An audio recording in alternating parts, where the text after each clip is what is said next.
Hi friends, hello చూడండి friends, ఈరోజు మా ట్రాక్టర్కి ఆయిల్ చేంజ్ చేస్తున్నారు ఫ్రెండ్స్. మీకు వారంటీ ఫ్రెండ్స్ ఆల్రెడీ ఈ దీంట్లో కన్నా అనంతపురం నుంచి వచ్చాడు 6 నెలల వరకు గేర్ బాక్స్ ఏమైనా పోతే వస్తాయి.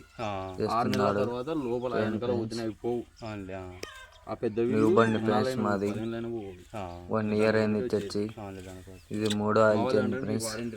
చూడండి ఫ్రెండ్స్, అవి కూడా పెట్టుకున్నాడు. మళ్ళీ తిరిగేటైతే మేమే మార్చుకోవాలన్నా పోతాయి కాబట్టి మళ్ళీ మీకే లాస్.